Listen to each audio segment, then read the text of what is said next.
المحاضره دي تقريبا قايمه على كتاب اسمه ريورك، عشان لو حضرتك حابب ان انت تقرا فيه بعد كده. ريورك او بالعربي اعاده صياغه العمل، هو تم نشره في سنه 2010. والكتاب ده احنا يعني في اجزاء كتير من اللي احنا هنتكلم عليها جايه منه، واحلى حاجه او احلى جمله اتقالت في الكتاب ده في اوله، وهو دي اللي انا بقولها لكم برضو قبل ما نبدا المحاضره بتاعتنا، ان هو بيقول لك ان انت عشان تستقبل المعلومات الجديده او القواعد الجديده في الشغل، فانت لازم تمسح اي معلومات انت كنت تعرفها على الشغل. تمام؟ اي معلومات او اي قواعد انت كنت تعرفها على الشغل لازم تلغيها، لان هو تقريبا هيكسر لك كل القواعد اللي انت تعرفها. طيب، فكره المحاضره بقى دي جت منين اصلا؟ يعني فكره التايتل، كان في ناس كتير بتسال هو ليه التايتل ازاي تعلي سعرك، او الفكره دي جايه منين؟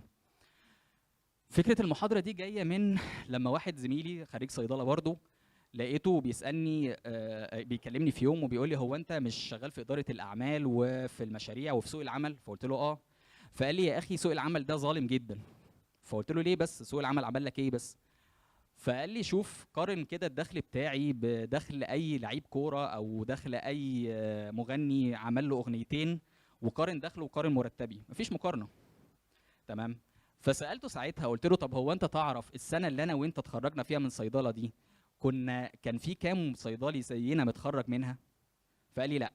قلت له تبع وزاره التعليم العالي، احنا السنه اللي احنا الاثنين اتخرجنا منها من صيدله متخرج معانا تقريبا 14,500 صيدلي. يعني في السنه بس اللي انا وانت متخرجين من صيدله فمتخرج معانا 14,500 صيدلي.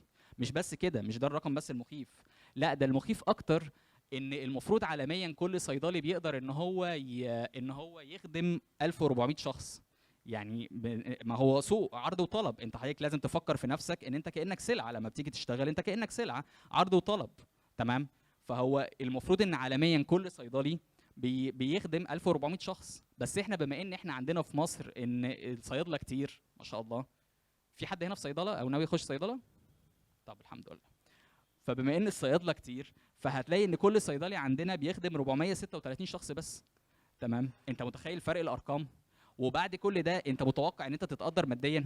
ما هو طبيعي مش هتبقى متقدر ماديا، انت واحد من ضمن 14,500 بس اتخرجوا في نفس السنه. طب انت يعني سبت كل الارقام دي يعني الحقيقه انا وهو، ما انا كنت معاه في نفس الموضوع، احنا نفضنا كل الارقام دي وقررنا ان احنا نخش برضه صيدله.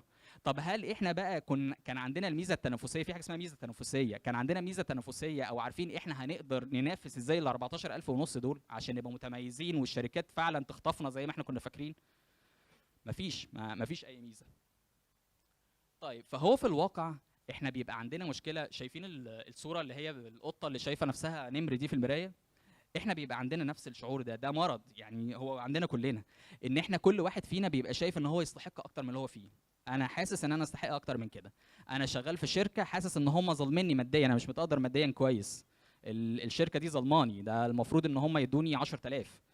تمام؟ طب هو انت ايه يعني؟ هل انت مميز عن كل اللي في الشركه دول عشان انت تحط رجل على رجل كده زي حضرتك كده وتقول لا اديني 10,000؟ لا، ما مش مميز في حاجه. ولو حضرتك مميز، طب ما تسيب الشركه دي وتروح تشتغل في شركه انترناشونال، انت عارف من جواك ان انت ما تستحقش اكتر من كده، بس انت مش عايز تعمل وعايز ان انا اشوف نفسي اسد. فالمشكله في الواقع بتبدا من ان انا اختار الكارير بتاعي. يعني لقينا المشكله اصلا بتبدا عندنا في السن ده او في الوقت ده، ان احنا نختار الكارير بتاعنا. بنختار الكارير بتاعنا ازاي او على اساس ايه؟